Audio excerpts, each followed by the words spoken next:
Good morning, everybody. Happy Monday. It is March 3rd, and we are here today, or I'm here today with Tara Bratz and Jesslyn Peto. Say hello, ladies. Good Good morning, everyone. morning. Happy Monday.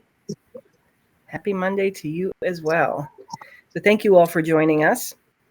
We're going to kick us off right away with our coffee mugs. So, Jesslyn would love to give our guests the first show of the coffee mugs. Faith before fear. Yes. Love that. Love that. Miss I Tara? love it. So this is mine this morning, but when I turn it around, it says, It's hold on. official. You're awesome. Nice. Yeah, Dexter bought it for me. Very cool. Mhm. So I am at a friend's house and I got to grab one of their mugs. And it says, I'm only talking to my dog today. Yeah, that's every day. Yeah, exactly. Well, thank you all for joining us. As many of you may have heard, I lost my father last week. And, it was kind of fitting that Jesslyn's on here today to talk about grief and how she overcame her struggles and really went on to create a wonderful business, and she's become such a superstar in her industry. So I am looking forward to your insights there. But first, Tara, do you want to give us an update on any of your projects going on? Sure. So Palmer Street is coming to a close end. I was in there yesterday and we were taking some photos and getting stuff together for him. So we're looking for a ladder for his lovely bookcase. The ladder will not go anywhere. It just is decorative. So he keeps adding little pieces to it. And then I'll probably end up in the basement, I'm sure, at some point doing that over. But that's been a little bit of a long haul for a job, but I'm still there. Yeah, so, and of course, I'm doing actually your sunroom up in Middletown. So I'm very excited to do your sunroom over. And of course, I know I talked about it last week. We were on with the beautiful rug and, just getting the bases together for that. And we're looking for sofas this week. So that will come together nicely. Wonderful. I do have some staging jobs. I just finished with Steph Rush. She's a great real estate agent in this area. And so I got the phone call to come pick my decor up. So I ran over there to get that done this week. But other than that, just looking forward to the new staging jobs and new jobs coming my way. Awesome. And Yeah. I know that you also did Jesselyn's office where she's sitting right now. Mm-hmm. That's right. I'd like to Yeah. introduce the world to Winston. That is my wonderful pelican. I love him. That's so great. And I have to Yeah. say firsthand, she did an unbelievable job in my office, and no one is more excited than myself for you to complete the sunroom. So I already visualize me sitting out there with the windows open and the breeze blowing and my birds chirping. I cannot wait. Yes. I love it. Thank you. Yep. Thank you. You do a great job. Awesome. So I think we can go right in, Jesselyn, to your story a bit. If you want to share with us, like what happened and then how you got creative to overcome it all.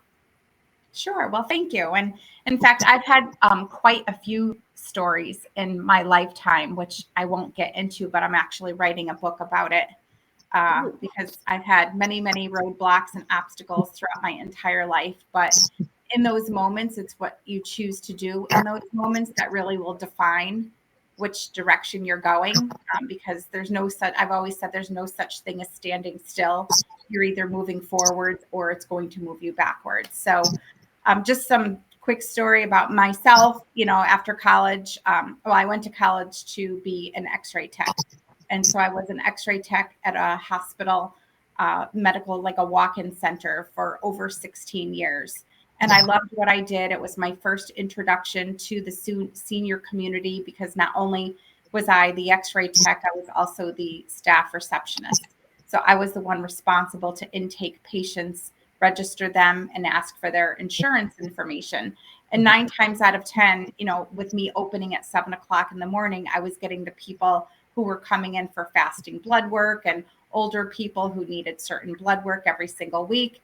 And so they kind of felt like family after a while, and they would just confide in me that they felt lost when it came to their insurance. They had family move away, children, spouses passed away, and they simply didn't have anyone in their life to kind of help them navigate that. But during my 16 years of working for the hospital, I was becoming inspirationally dissatisfied because it seemed and felt like the harder I worked, my raise went to my boss. And I'm not afraid of hard work, but I'd like to be the ones reaping the rewards for my efforts, right? Yeah. So coming from a very strong entrepreneurial family, my mother always had some sort of crafty business going on. So I followed in her footsteps because when I was younger, she would take me to her Avon parties or her Sarah Coventry jewelry parties, and I would pretend to be the one, adding up the slips and being the register and collecting the money. Like, I just loved that when I was growing up. So I decided to move into the network marketing space alongside my x-ray job, so that it got to the point where I was comfortable enough where I walked away from my x-ray career and I was full-time with a certain company for another 16 years. And it was during that experience, probably around year 13 of year 16, where my mother was diagnosed with pancreatic cancer. But it also came at a time where the company was going through some, struggles and changing their compensation plan around just to kind of keep up with the times.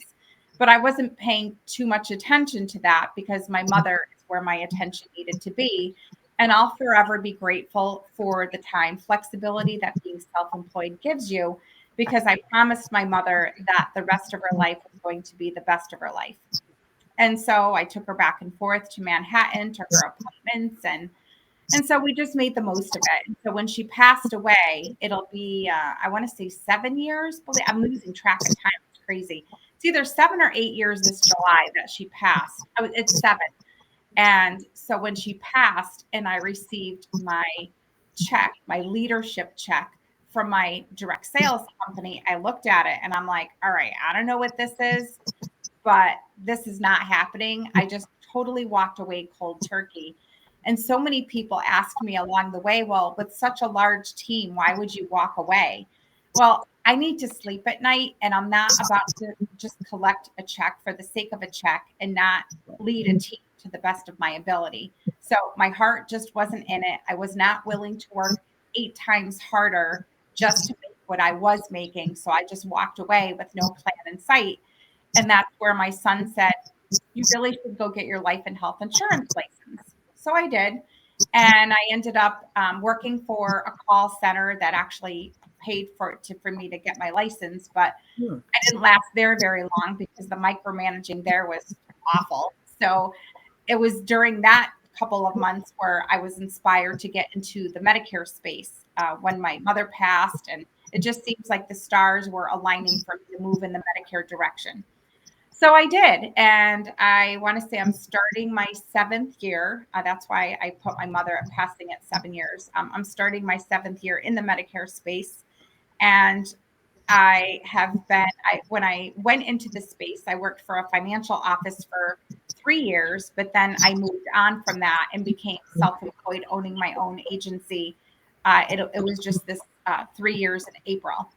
But during that time is where, when I worked for the financial office, it was in October. And for those of you listening that don't know anything about Medicare, our busy season is from October 15th to December 7th. That's the annual enrollment period where anyone and everyone on Medicare needs to review their coverage. So the fall is just a crazy time of year. And so I remember 3 years ago, it was in October, actually 3.5. It was in October where I was packing up for the day to go work my booth at CVS. And I had gone upstairs and I said to my husband, are you, just joking with him and my dog, Chance. I was like, oh, are you two getting out of bed anytime soon? And he's like, ah, ha, ha, come on, Chance, let's go downstairs and make mommy breakfast before she leaves. So I said, all right, I'll meet you downstairs. So I finished packing up. And next thing you know, I hear this big, loud thud. Like, what was that? And so here's me yelling up to him, what are you doing? I thought you said you were coming downstairs. And then I started to hear this suction sound. And we have a central vacuum. So I'm thinking he's vacuuming because I'm like, where's this sound? I've never heard this sound before. So I decided as I was getting to the bottom of the stairs, it was getting louder. So I went upstairs and found my husband flat on his back, deep red, coding. Either he was having a stroke or a heart attack. I don't know which one. Because at that point, when you're in that phase of being unconscious, like you urinate. And so he had urinated all over. And I'm like, something, at that point I was like, something seriously wrong. So all I could say is in a moment's notice, it's just a weird feeling to be in where your life flashes before your eyes, but then you literally have to snap out of it because my husband's life was literally in my hands. So I rushed to get the phone and they asked if I knew 911 and I said yes. So I had to do CPR for well over 10 minutes. Then at some point I had to run back downstairs, unlock the door for the paramedics to even get in the house. It was just crazy. But he made a miraculous recovery. He was in cardiac ICU for 10 days. He went to rehab. He was in a rehab facility for 3 weeks, came home, and he had surgery. He had a stent put in. He was medicated, all the 9 yards. And so he was home on disability. And while he was home on disability is where I broached the subject with him and said, I really would like to be self-employed. And he said, well, let's give it some time because I'm out of work and I don't know what our financial situation is going to be, blah, blah, blah. He was always worried about money, which, who isn't, right? But then comes January and now the company that I'm with wants to merge with another company and blend the two together under a new tax ID number. So I knew at that moment I needed to leave or whatever business I built, I was going to lose because it would end up when you're considered like an LOA, which is a licensed only agent, you don't own your book of business. The company you work for owns the book of business. So I needed to leave. And so I just said to my husband, you have to take a leap of faith and trust me that, I'm going to make this work. And he's like, okay. So in April of that year in 2022, my husband was released to go back to work. So he went back to work on April 4th. And then on May 4th, I was getting ready to go to my networking meeting. So he was, not out of bed yet, but he was fine. And I was like, see you. I love you. Talk to you later. And the night before that, we had gone out on a date and it was the best date of our entire marriage for a lot of different reasons, but it was just so cool. He took me to Golfer's Warehouse, which most women would be like, how is that a good date? Well, because I needed to meet him where he was at. And it wasn't about me. It was about the experience he wanted me to have, but he planned it all. And he just wanted to take me to Golfer's Warehouse and buy me a golf outfit because he knew that while he was home recovering, we were going to take golf lessons. Well, I was going to take the golf lessons together because he tried and then didn't do very well. So I was willing to learn golf for him so that it gave us a way to spend more time together. And I think, Jess, if I may just say, I know that in our every day in our lives, we have to get creative, and especially in our relationships, because we don't know. Like, there's a lot of things my husband does that I don't particularly want to do. I don't want to play video games all day, but I know they're important to him. I know that's how he stays connected to his California friends. I love that you were like, all right, you know what? I'll try a little golf if that's going to bring us closer together. Like, I thought, that's a great thing to try out, Well, and he didn't tell me where we were going. He was just like, get in the car, be ready. And I'm like, is it dressy? Is it casual? so we pull up in front of Golfer's Warehouse and I'm like, oh, this is cool. What did you end up wearing? Probably jeans. It was raining. It was cold and damp and rainy that day. So probably a pair of jeans and a shirt or some sort. But we went out to dinner afterwards. And so thankfully, we had gone out to dinner, and that is where I brought up to him that I wanted to write a book. And I don't want to talk about it today, but that is where I brought up the book to him, and I told him what the title was, and he was like, well, what do you mean by that? And so I told him, and he's like, oh, that's super cool. So I do need to find myself the quiet space to finish the book, because at some point I want it to be a TED Talk. Not that I'm the know-it-all about grief at all, but I certainly can speak to it in my own experiences. But to get back to my story, so on May 4th, I was leaving for my networking meeting, and my husband wasn't out of bed yet. And so I know that he had been suffering from a cold. So I asked him how he slept, and he's like, I slept great. I said, okay, well, I'll see you later. And then by 8:30, I'm getting a text message from his job that said he never showed up for work. Oh. And I just knew. I knew something was seriously wrong. I tried calling him. I called the house phone. There was no answer. I just knew. So I was in Cheshire, and I live in Middletown. So I got in the car and sped home. And then in the meantime, I'm calling the police and asking them to meet me at my house to do a wellness check. I said, something's seriously wrong. I said, and he has a history of a cardiac issue. I need you to meet me at my house. And so when I pull up and I see that his car is still in the garage, that was a red flag to me. I get in the house, the alarm's still on. That was another red flag to me, which meant he was still upstairs because he hadn't come down to shut the alarm off. Right. So the policeman walks in with me. I said, you have to go upstairs. I cannot bring myself to go upstairs. And so he took a shower and was getting ready for work, but that was it. They found him on the floor. So it'll be 3 years this May that my husband passed, and he was my everything.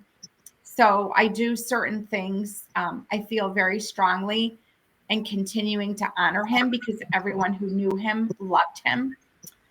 And so I do things like every May 3rd, still go to that restaurant and have dinner. It's with me. And I have a journal, and I journal memories of our relationship. It's just me sitting at the table, and I try to ask for the same table if no one's there. But I still go out to dinner May 3rd at the same restaurant we went to. I go to our favorite restaurant on our wedding anniversary. And every other year I alternate what was his favorite meal, which was veal Milanese. Ugh, but I have to remember it's all about him. And then my favorite at this restaurant is chicken parm. So every year I trade off. One year I get the veal Milanese, and then the next year I get the chicken parm as a way to continue to honor our relationship. But it has not been easy. He was my everything. And now I'm the one who's responsible to take care of a house. That was his thing. We all had we both had our different strengths. And so he was always the money man. He would pay the bills and it's just what he wanted to do. And me, it was cleaning the house, right? So now I'm left to do everything. And the scariest part is I now left a job, right? J-O-B, which I always say that means just over broke. I left a job, which I thought would have had a secure paycheck, to now be self-employed, own my own business, and I'm only commission. So I have to make this work. And I see and I feel for so many people, specifically women, who when they experience the loss of a child or a spouse, it paralyzes them from moving forward. And I get it. The pain is so bad. I don't wish this pain on anyone. But you still need to, people ask me, or people will say, you're so strong and how do you do this? there are days where like I sit home on the weekends with my dog and I watch QVC and try not to shop. But I cry on the weekends because we did everything on the weekends together. During the week, I'm so busy, I don't have time to think about it. But when I get in that space, it's horrible. I don't wish it on anyone, but I have to trust the process. It's never something you're going to get over. You never get over it. You have to learn to get through it. Every day is a different experience, and I kind of give myself the grace to feel the feel, whatever it is. I go to psychic mediums because I want to talk to him. He shows up at every psychic meeting that I've gone to. I believe in the signs. I have a red cardinal that has shown up on my patio since he passed. Whenever I get in the car, his favorite songs come on the radio, songs that are not today's songs. So why is it that I get in the car and his favorite song is coming on the radio? So I know that he would have never left me. He's still here. I feel his presence, but just in a total different capacity. And I just have to feel the feel and give myself the grace of space. And I cry when I cry. And if it makes someone uncomfortable that I cry, well, that's on you. That's all I have to say. So yeah, it's interesting. And I had a friend pass, her husband just passed this past weekend. And I said, the only thing I want to say, and I know people mean well when they say, if there's anything you need, please let us know. Well, I can tell you that we will not let you know. We're looking for someone to just say, is there anything I can do for you? Because we're not going to ask, because especially women, we feel we could do it all. And whenever I have asked, I always get that I'm too busy. I'm sorry, I can't. So I just don't ask anymore. So it gets very lonely very quickly. I can totally see that because I, for one, have trouble asking for help with a lot of things. Tara, what about you? Yeah, I do too. I just think that that's just how it is, Yeah. And if you keep asking people and they're not coming, or they don't come through, it's going to completely make you just not want to ask. Right. Yeah, it's hard. My little dog, my little Chance, he's not a bad dog. He has separation anxiety. And John and I always promised each other what we would do what we had to do to make him comfortable and happy. And he's never been left alone. I've always had my mother, who's gone, and my stepfather, who's 86, watch him. But, my stepfather, it's getting to the point where I don't know who's watching who. Is my dog watching him or is he watching my dog? I don't know. But Chance is getting up there. And, everywhere I go, I have to have a dog sitter. So I have a lot of miles on my car. I would love to find someone, when you say you're hiring someone, they're thinking they're just coming here to let them out to poo or pee and then they leave. No, you don't understand. Like, I need someone to sit here, rub my dog's belly, watch my TV, use my Wi-Fi, eat my food, drink my coffee, and you're going to get paid to do that. so yeah, not a bad gig. I just need someone to find that would be willing to be a regular, but it's very challenging. That's probably the most stressful part at this point. But, I've built, so when I left my financial job, I had 300 clients. And now when you fast forward 3 years later, because I grieve by helping others, I'm a Medicare insurance agent and I focus on other people. And by focusing on the other people, I've always said I'm living my life with a servant's heart. So you're allowing me to heal mine. And I've just totally, focused on other people and helping people. And in doing so, my book of business has grown from 300 to over 1,200. I'm about 13. I'm almost at 1,300 in 3 years. And it's crazy when, what is it? Just had to take a leap of faith that was going to work. And as long as insurance companies still want to keep paying us, that's a scary part too, because this past enrollment period, we did have some insurance companies take plans away from us so that they didn't have to pay us anymore. And I get it. But it's scary. So as long as they still want to keep paying me, I'll keep doing what I'm doing. Now, you mentioned something earlier when you were saying that, like, you had to make the business work. And I know that feeling is like you're just, you're putting 100% of yourself in just to give it a shot. Was there anything that you can think of that allowed you or helped you to keep taking those steps forward? Because there's, when you're starting a business or doing anything big like that, you're not always going to, it's not always a straight shot to the top. You go up, you have your ups and downs, and it can seem like defeating. So was there anything that you had noticed that was other than, you want to stay in your house, your driving force for really making it go? Well, as you said, I want to keep my house. And I know that being an employee versus self-employed, being an employee is not going to provide me the income that I need to keep my house. Right. So, I'm all about the goals, and the big word in my life is pivot. I've always had to pivot, and you're always pivoting. Like, you never want to settle. Even if you like what you do and you think you're comfortable, you don't want to get comfortable because life is changing. And Rebecca, even in your industry with social media, Lord knows it's changing every day. And you need to stay on top of your changes in order to be relevant. Right. And, I might have come across like every year. So for instance, at the end of every year, I kind of debrief what worked and what didn't work. And that is my chance to say, okay, well, this didn't work, so let me try something else. And I just surround myself by the people who are doing the do, who I want to emulate. And I just go to conferences, or I hire trainers, or whatever it is. I need to get into the rooms of the people and the brains of the people who are doing where I want to be.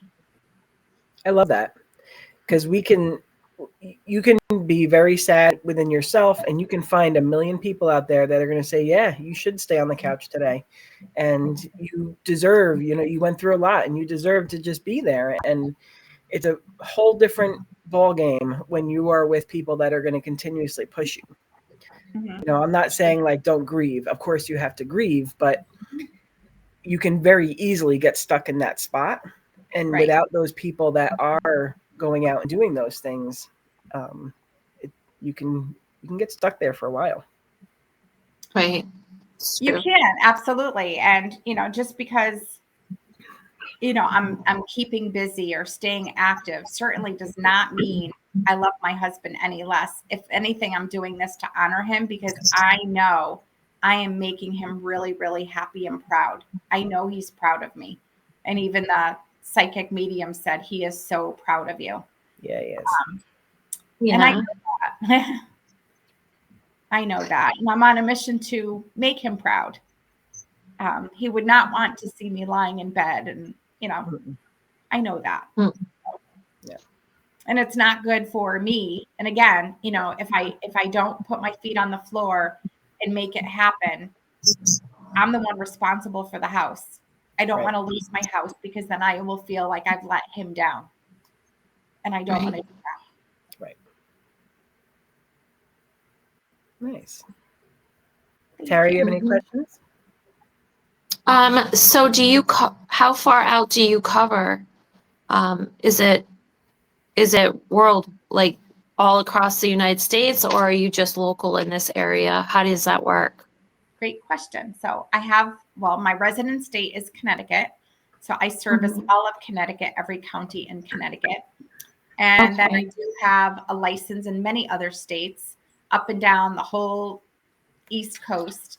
And then I've kind of made my way out west, and I kind of stop in the middle. I don't go as far past Texas, like I am licensed in Texas, but pretty much the East Coast. And then I've made my way over.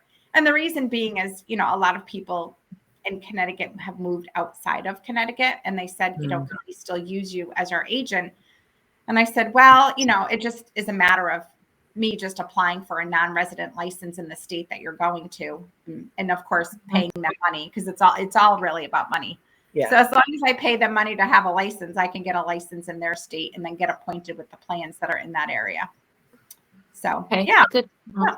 Yeah. And, a lot of it is, my out-of-state clients, it's phone or Zoom. And then my in-state clients, I try to see people face-to-face because it helps to build that relationship.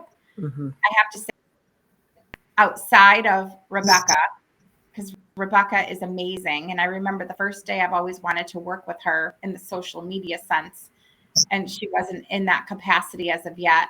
And I'm like, as soon as she said she was taking clients, I'm like, that's it. I'm there. And so it's been great because clients are finding me on the internet, but the bulk of my referrals come from my own clients' word of mouth. Mm-hmm. And it's all about building those relationships. And I make my clients feel like family. They're not a transaction to me. And someone asked me the other day, oh, would you ever think of selling your book? And I'm like, these are people. Like, I don't have dollar signs on their head. They're people. These are my people. Right. These are people that have helped me grieve, and they've been wonderful to me. And I hope they feel the same way about the service that I provide them. But yeah, it's been an unbelievable experience. I'm very thankful for what I do.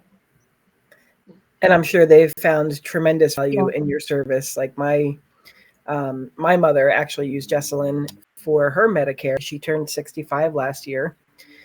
But we turn 65, or as you're approaching 65, you get bombarded with all of these different things, mail and calls and drop-ins. And my mother kind of just gave in to somebody who she felt pressured by, but it didn't mean she had the best plan. So when open enrollment came around, I made her get on with, I booked the appointment with Jesslyn on her behalf. I was like, you're going to talk to her and figure this out. Because she asks me questions like I'm supposed to know what Medicare is or how that works, And I remember her saying that the gentleman that she initially signed with made her feel so confused and that she needed him to do all of it. And when she got off the phone with Jesslyn, she was like, well, that was easy. Jesslyn made it so easy to understand what her plan covered and then got her into something else to save even more. Again, I don't know Medicare, so I don't know what she did, but she did wonderful things that saved my mother money and actually got her some money back. And she didn't have to call a 1-800 number to do it. Exactly. That's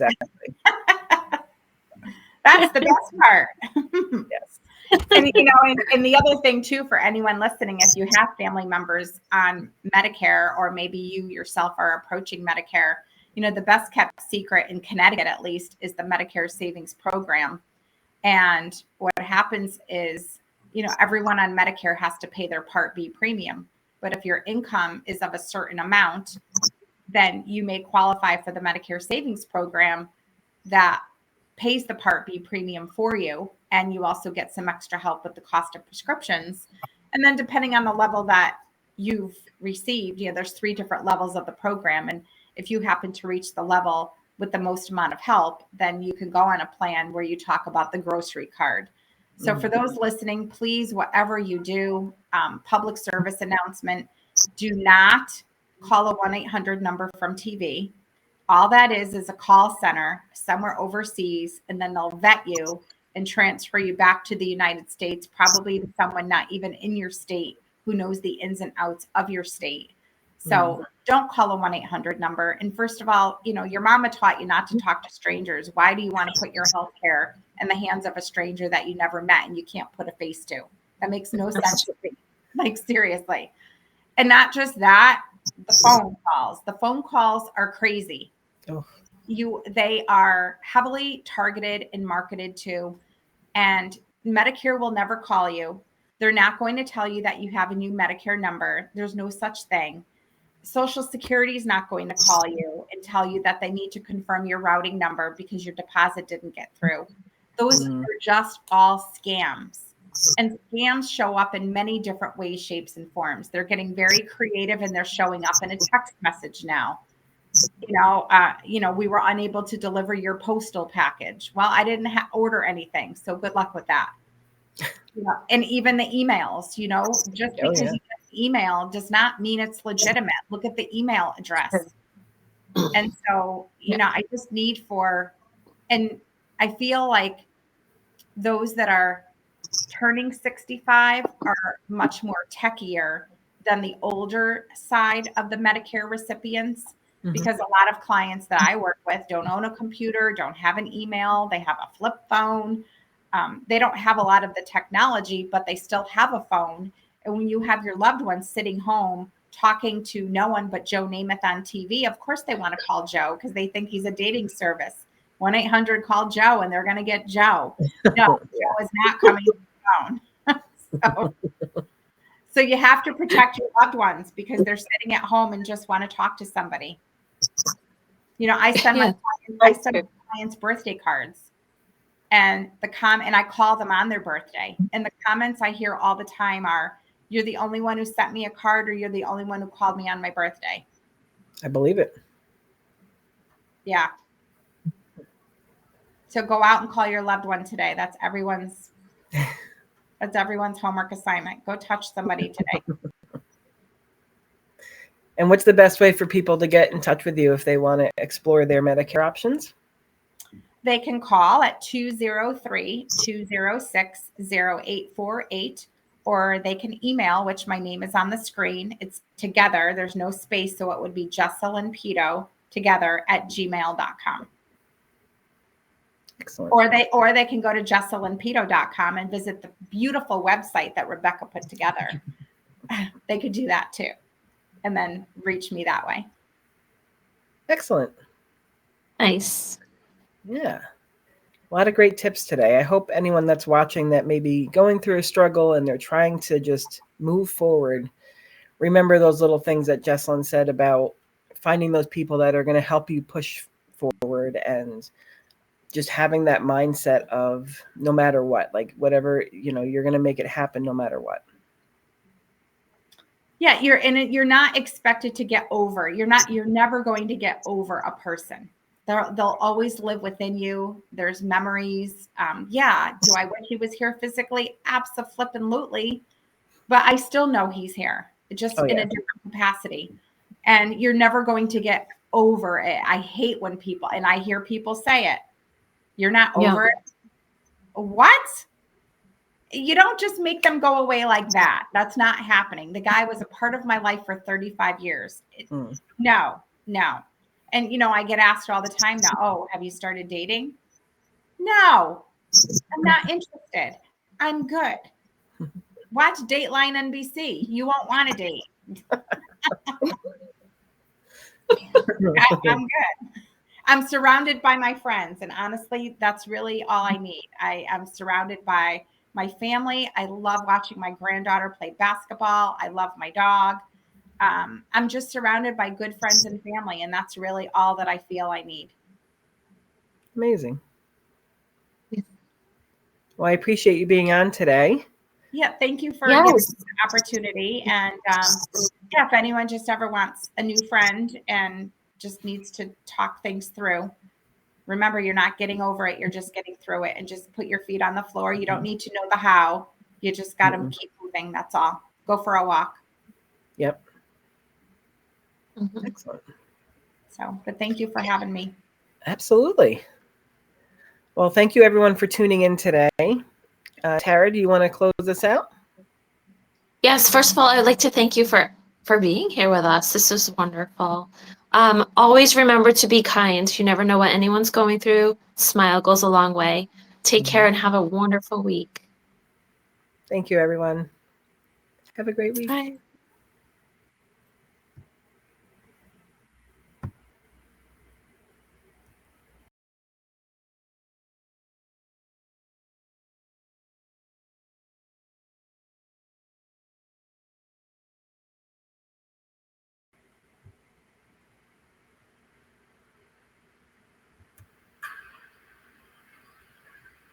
Mm-hmm.